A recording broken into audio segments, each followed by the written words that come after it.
Bonjour à tous et bienvenue dans cette nouvelle édition du Non-Stop Info. Voici les principaux titres de ce journal. Plus de 2000 morts au Maroc après le plus puissant séisme de l'histoire du Maroc de ces 60 dernières années. Sur place, l'aide internationale commence à arriver et les opérations de secours se poursuivent. L'Afrique, le continent, contribue de manière marginale au réchauffement de la planète, mais subit ses conséquences dramatiques. La lutte contre le réchauffement climatique, l'ONU, l'Union africaine et la Banque africaine de développement réaffirment leur engagement. Un choc de titans quand le MMA rencontre la boxe. Francis Ngannou et Tyson Fury vont s'affronter le 28 octobre à Riyad en Arabie Saoudite. La course contre la montre à la recherche de survivants au Maroc. Le dernier bilan du séisme fait état de plus de 2000 morts et plus de 2000 blessés. Le bilan continue de s'alourdir. Des villages entiers ont été anéantis. Sur place, les secouristes continuent de fouiller les décombres pour tenter de trouver des rescapés victimes de ce séisme dont l'épicentre se situe au sud-ouest de Marrakech. L'essentiel des victimes se trouve dans les villages de l'Atlas. Mildred Diamou.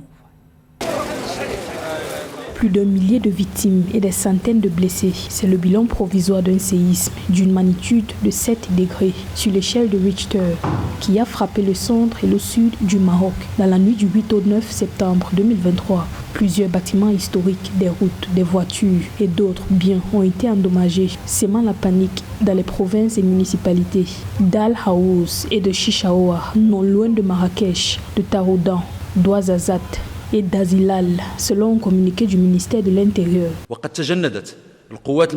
Les gardes royales, les forces de défense et de sécurité intérieure et le personnel soignant sont à pied d'œuvre pour porter secours aux blessés et évacuer les cas de décès. Tous les blessés sur le terrain sont pris en charge pour les premiers soins au fur et à mesure que les opérations continuent. Le séisme ayant pour épicentre la province d'Al Haouz, au sud-ouest de Marrakech, aurait également été ressenti dans la capitale Rabat, ainsi qu'à Casablanca, Agadir et Essaouira. Des centaines de personnes ont quitté leur domicile et ont afflué vers d'autres localités pour se prémunir contre les répliques.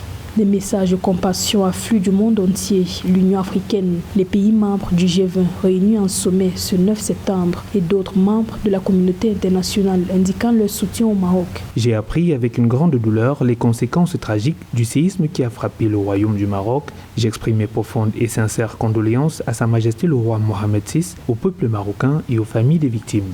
Suite à ce séisme qui a touché plusieurs villes du Maroc, la Fédération royale marocaine de football a annoncé le report du match qui devrait avoir lieu samedi 9 septembre 2023 entre sa sélection nationale et celle du Libéria, comptant pour les éliminatoires de la Coupe d'Afrique des Nations 2023. Rappelons qu'en 2004, un séisme de 6,3 degrés sur l'échelle de Richter avait secoué la province d'Al Hoceima, au nord-est de Rabat, faisant 628 morts et entraînant d'importants dégâts matériels. Les organismes caritatifs ont lancé un appel aux dons. Les donateurs qui souhaitent apporter une aide plus directe au Maroc peuvent passer par la Banque alimentaire marocaine, dont les équipes prennent déjà en charge les sinistrés. Au Gabon, le Premier ministre de la Transition a formé son gouvernement. Raymond Ndong Sima a rendu public samedi une liste de 26 membres. Un gouvernement hétéroclite composé d'anciens ministres de l'ex-président déchu Ali Bongo Ondimba, de militaires, d'acteurs de la société civile et d'anciens opposants, mais aucun membre de la principale coalition de l'opposition Alternance 2023 n'y figure. Samantha Saberou Saboubanga. 48 heures après sa nomination à la primature gabonaise, le Premier ministre Raymond Ndong Sima a désigné ce samedi 9 septembre 2023 les membres du gouvernement de transition. Plusieurs nouveaux ministres font leur entrée au sein de l'exécutif du Gabon, tandis que d'autres changent de département. Ministre de la Réforme des institutions, Madame Muriel Mikwe, épouse Minta.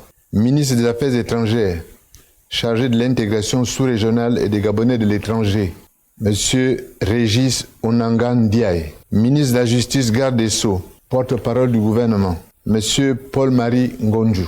Ministre de la Santé et des Affaires sociales, professeur Adrien Mongongu. Ministre de l'Éducation nationale, chargé de la formation civique, Madame Camélie Antoutoum Leclerc. Ministre de l'Enseignement supérieur, de la Recherche scientifique et de l'Innovation technologique, professeur Hervé Ndoum Essingon. Ministre du Travail et de la lutte contre le chômage, Madame Solange Ndiaye. Le chef du gouvernement gabonais a porté son choix sur plusieurs anciens cadres ayant servi Omar ou Ali Bongo pour l'accompagner dans sa mission. Plusieurs technocrates et même d'anciens ministres sont aussi nommés à la tête de différents départements. C'est le cas de Marcel Abeke, ancien administrateur, directeur général du groupe Comilog au Gabon. Le politicien Hervé Patrick Opianga de l'Office des ports et rades du Gabon. Le ministre de l'Éducation nationale chargé de la formation civique Camélie Antoutoum Leclerc, qui conserve son poste entre autres. Ministre des Travaux publics, M. Flavien Nzengi Nzundu. Ministre de l'Habitat, de l'Urbanisme et du Cadastre, M. Ludovic Meunier. Ministre de la Culture, de la Jeunesse, des Sports et des Arts, M. André-Jacques Ougan. Ministre des Eaux et Forêts, chargé de la préservation de l'environnement, du climat et du conflit homme-faune, Colonel Maurice Tosui. Ministre du Pétrole, Monsieur Marcel Abeke. Ministre des Mines, Monsieur Hervé Patrick Opianga. Ministre de l'Agriculture, de l'Élevage et de la Pêche, Monsieur Jonathan Inumba. Ministre des Transports, de la Marine marchande et de la mer, capitaine de vaisseau Loïc Munduma Ndinga. Nommé jeudi 7 septembre 2023 par le président de la transition, le général Brice Clotaire Olingi Nguema, le nouveau chef du gouvernement avait annoncé la désignation d'un gouvernement de transition composé des gens expérimentés et de personnes à la compétence avérée. Au Niger, le régime militaire issu du coup d'État accuse la France de préparer une agression. Le régime accuse Paris de déployer ses forces dans plusieurs pays ouest-africains en vue d'une intervention au Niger où le président Mohamed Bazoum est toujours retenu depuis fin juillet. Les autorités au pouvoir indiquent avoir notamment constaté depuis le 1er septembre que 2 aéronefs de transport militaire ont été déployés en renfort en Côte d'Ivoire et que 2 hélicoptères multirôles et une quarantaine de véhicules blindés l'ont été à Kandji et Malanville au Bénin. Les généraux au pouvoir font également état d'une centaine de rotations d'avions militaires cargo ayant permis de débarquer d'importantes quantités de matériel et d'équipements de guerre au Sénégal, en Côte d'Ivoire et au Bénin. Ces allégations restent encore à vérifier, attendent également d'une réaction directe de la part du gouvernement français au sujet de ces accusations. Dans un tout autre chapitre, en Éthiopie, le Premier ministre Abiy Ahmed a annoncé dimanche la fin du remplissage du grand barrage de la Renaissance sur le Nil, présenté comme étant le plus grand du continent africain. Cette étape menace de relancer les tensions régionales avec l'Égypte et le Soudan. Le grand barrage de la Renaissance constitue depuis son lancement en 2011 un contentieux entre l'Éthiopie, le Soudan et l'Égypte. Le Caire et Khartoum sont inquiets pour leur approvisionnement en eau. Cette annonce des autorités éthiopiennes intervient alors que des négociations entre les 3 pays, interrompues depuis avril 2021, avaient repris le 27 août dernier. Retour sur le premier sommet africain sur le climat qui s'est achevé mercredi dernier par une déclaration commune des chefs d'État qui pose les attentes du continent à l'égard des gros pays pollueurs. Alors face aux impacts du dérèglement climatique, beaucoup plaident en faveur de l'introduction d'une taxe mondiale sur les émissions de carbone. Le Cameroun est l'un des pays qui souhaite son entrée en vigueur. Joël Ballot. À l'horizon 2024, le Cameroun prévoit une taxe carbone sur ses industries les plus polluantes, les cimenteries et les producteurs d'hydrocarbures. Cette mesure, qui entre dans le cadre de la circulaire relative à la préparation de la loi de finances 2024, signée par le président Paul Biya, vise surtout à réduire les émissions de carbone de 32% d'ici à 2035. Cette contribution se décline comme suit. Primo, plan de réduction de 32%. à l'horizon 2035 de l'empreinte carbone par rapport à 2010. Secundo, lutte contre la désertification. Le think tank sud-africain ISS Africa prévoit que le Cameroun quadruplera ses émissions de carbone à 15,1 millions de tonnes d'ici 2043. Et ceci, notamment du fait de la contribution des producteurs de ciment et des combustibles fossiles. Aussi, avec l'instauration d'une taxe carbone, le Cameroun pourrait donc amener les entreprises pollueuses à réduire drastiquement leurs émissions, ce qui permettra au gouvernement de respecter ses engagements vis-à-vis de la réduction de ses émissions de carbone. Les émissions de carbone sont passées de 0,5 million de tonnes de carbone en 1991 à environ 3,1 millions en 2019, soit une augmentation de 520% au cours des 29 dernières années. Sur la trajectoire actuelle, les émissions devraient encore augmenter de sorte que d'ici 2043, la quantité totale de carbone émise par le Cameroun aura plus que quadruplé. Le Cameroun souhaite réduire ses émissions de carbone conformément aux engagements pris à la COP21 et bénéficier de financements verts. La réduction des émissions de gaz à effet de serre au moyen de l'instauration de la taxe carbone devrait mieux positionner le Cameroun sur le marché international.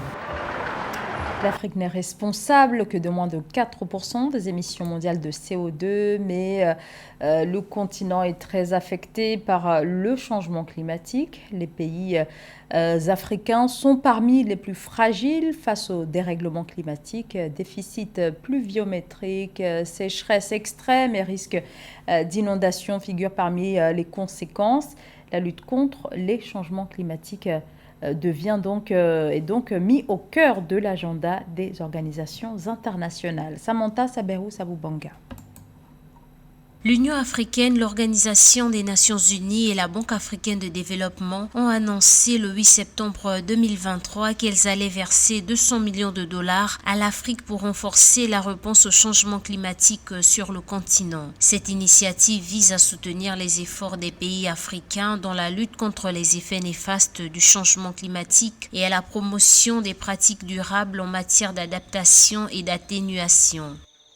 Toutes les initiatives financières de la part des organisations internationales en faveur des États ont toujours été louables car le plus souvent salutaires pour les bénéficiaires. 200 millions de dollars peuvent représenter une somme peut-être peu significative, mais l'initiative a le mérite de renforcer la résilience des communautés climatiques. Ce financement sera principalement utilisé pour renforcer la résilience des communautés et des écosystèmes vulnérables en Afrique, en particulier dans les régions qui sont les plus touchées par les effets du changement climatique tels que la sécheresse, les inondations et l'élévation du niveau de la mer. Les fonds seront également alloués à des projets visant à promouvoir les énergies renouvelables, la gestion durable des ressources naturelles, l'agriculture climato-intelligente et les pratiques respectueuses de l'environnement dans les secteurs clés de l'économie africaine.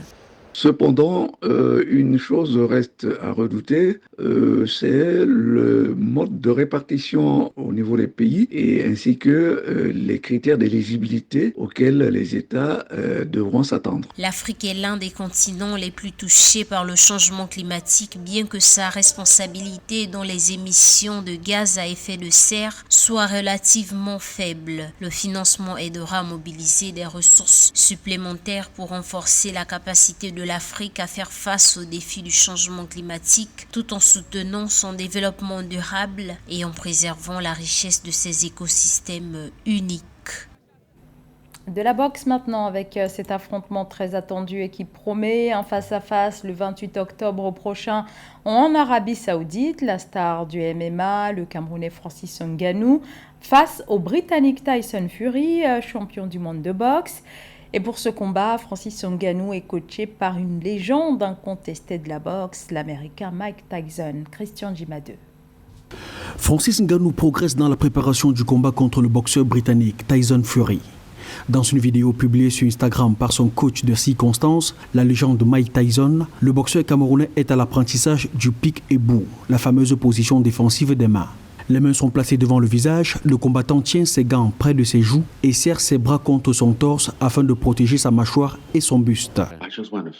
Je veux juste me battre, je veux le combat, je donnerai tout le 20 octobre, je vais tout emporter avec moi dans cet octogone et le laisser dedans et ce sera mon titre. Dans une récente interview, Francis Ngannou a révélé que les entraînements de Mike Tyson l'ont fait progresser dans le jeu des jambes et des transitions.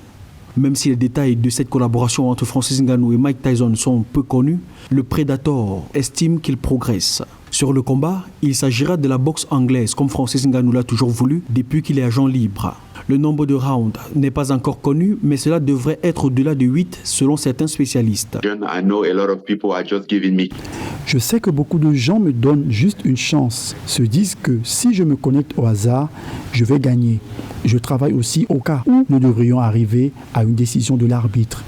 Évidemment, contre Tyson, je sais que je devrais casser sa distance. Parce qu'il est plutôt bon à distance, j'essaierai constamment de casser cela. Tyson Fury et Francis Ngannou ont promis de rester au milieu du ring afin de se mettre KO. Lors de son dernier combat, Tyson Fury a battu par arrêt de l'arbitre son compatriote Derek Chisora après une domination totale. Tandis que Francis Ngannou a brillamment mis hors d'état de nuire le Français Cyril Gane, mais en MMA. Chacun d'eux recherche le KO le 28 octobre en Arabie Saoudite.